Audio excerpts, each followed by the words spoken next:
Hey guys, Bond here. Today we're going to be taking a look at the Mythic Raid Boss Soulbinder. Here's the gear that I was wearing for the kill. Here are the talents that I was using.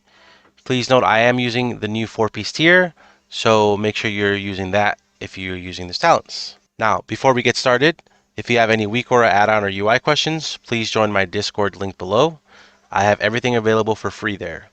If you have any rotation questions, please check the description below for my 11.2 Elemental Shaman guide. Thanks. So let's take a look at Mythic Soulbinder. We ended up one-shotting this boss, so I didn't get a chance to look at any logs or more specifically my kill timings, which would have made me swap from 3-minute ascend to 2-minute ascend. But if you haven't killed this yet, make sure you are swapping to 2-minute ascend as it lines up better with ad spawns. 4, 3, 2. So I am going to be talking about mechanics, when you should press defensives, when you should use your CDs. Here on the opener we lust. Make sure you pop your ascendants and follow your single target rotation. If you're interested in a rotation guide, don't forget to check out my Shaman guide link below in the description. Now, this guy has 2 cylinders that you need to hit with orbs and lines. So you see these people are spawning orbs right here. I get break, so I want to make sure that one of my orbs is going through this cylinder. I think we already had it with someone else, but I just hit it again just to make sure. If you have these lines, you want to put the boss you want to put the canister in between you and the boss. So boss, canister, and then guy here, right? So you can see how he's back here, and that's gonna break them and spawn the ads.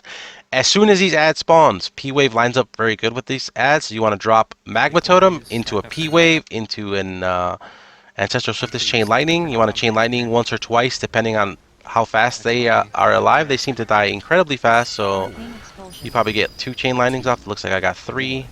And then you go back to your single target rotation. Now, when you get knocked back from the knockback, there should be a countdown. If you have that enabled, you will spawn puddles. Just make sure you don't get knocked off the platform, and make sure you get out of these puddles instantly.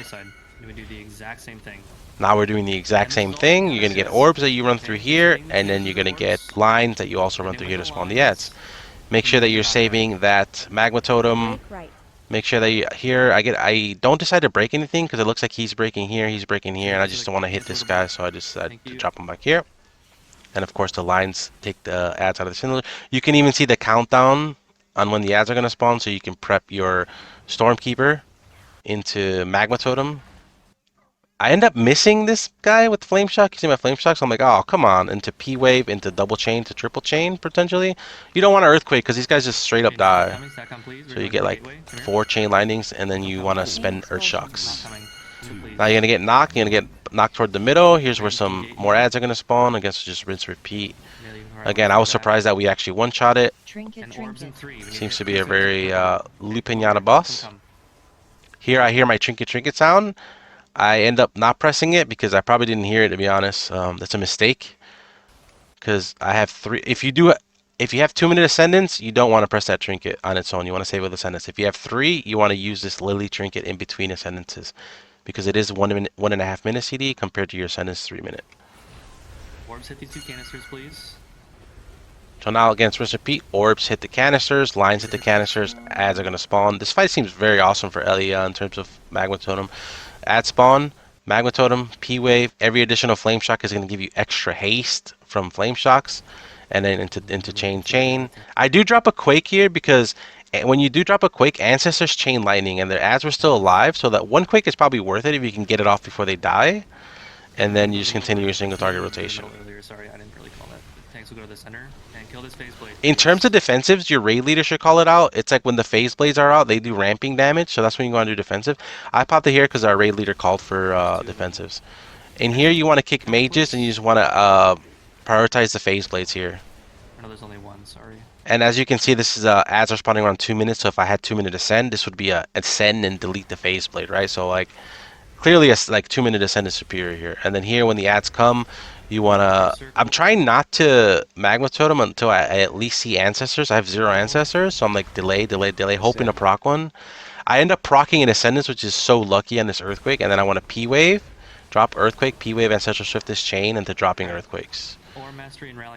So I get a pretty decent proc there, and I end up overcapping a little, but that's fine. That double earthquake there was a mistake, but it was like more like a movement global, but I didn't get as much value. You can see some earthquakes still sitting on the ground. Probably should have earth shock there. And now that's rinse repeat. We go back to these canisters and do the same thing. Same thing.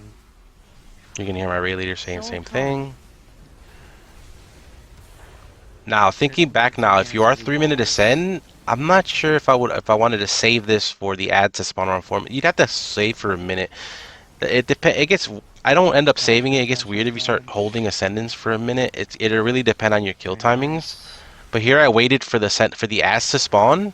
So I ascended into P-Wave, Ancestral Swiftness, and then I also Magma Totem in Ascendance because I want all these ancestors to also chain. So then I ascend, and I'm just deleting the boss. Gate was kind of close. As long as there's ads, you chain, and then if there's single target, you lightning bolt. And all we all get together, get knocked back, and do one more canister. Nice. Okay, blue, come, boss, come. I know it's. Make sure you have instant globals that you're doing while moving. I didn't miss a single global from instants like Ice Fury, Instant Lava Burst, Earth Shock, Refresh Flame Shock, Frost Shock. All instant globals to reposition if you don't have Spirit Walker's Grace while losing 0 dam. Again, dodge these orbs. This guy's, I don't know where he's going. He needs to go over here. As soon as ads spawn, Magma Totem, P-Wave, Ancestral Swiftness Chain, maybe one Earthquake. We get a nice freaking proc, so we're overcapping a little here. But we're going to Earthquake once and then continue Earth Shocking. Probably one Earthquake is fine. These ads die so fast, so. But that Earthquake, if the ads are alive, your ancestors will chain them. So I think it's probably a net positive. And now we're doing this side. Doing green here, guys. As soon as these are about to die, tanks pull to the middle. Again, they're going to dodge orbs, so I'm going to get off to the side because I don't want to be anywhere near these orbs. So the orbs hit the canisters, lines hit the canisters. Again, Magma Totem just lines up so nice, and P-Wave Ancestral. So you want to get that Stormkeeper off. Magma Totem, P-Wave Ancestral Swiftness, chain. Moving towards the middle. Yep, and then back on the boss. Stampeding roar. And again, if you had 2-minute ascend, you would send your next ascendance with these set of ads here. So it'd be like, yeah, it's 2-minute would be far superior. I probably would have done so much more damage with 2 minutes, to be honest. Too bad we one-shot it, otherwise I would have swapped for sure. My ascendances were not ideal. Anyway, you want to target a Phase Blade and just chain off that one Phase Blade and Quake. You want to Magma Totem P-Wave when you can. Especially Magma Totem when you have Ancestors up, and then you can P-Wave after. Here's when you use Personal. If you have that circle, you want to use a Personal. You can see me Astral Shift. And again, I desync my P-Wave a little with Ancestral, so I want to get this on cooldown right away, and then Chain Quake. Your AoE in Farseer is literally just Chain Quake, Magma Totem, P-Wave, Chain Quakes. Nothing fancy, that's all. And if they're gonna move, don't Quake. Just Earth Shock. Here I'm just targeting Phase Blades, and I'm single targeting Phase Blades because they do more damage. As you can see, we're getting owned, and I feel like people are on boss and they need to be on the Phase Blades. I'm just killing the ad. I'm okay, I should have no sec. So we're back on boss, single target, and then again rinse repeat orbs, lines, dodge. I'm gonna call for ads, the next knock. mechanic. I'm gonna need some heals just because I already have 2 stacks. We don't break here, right? Or do we? I think our damage might be. Alright, so here comes the ads. We got Stormkeeper up. We Magma Totem, P-Wave, double chain. I'm not sure if I drop a Quake or not. Looks like I don't. I just sent all my chains and then Earth Shock for the boss. He said use every personal, so I wall. I don't know about that call. We were chilling on health, but I listened to the call, baby.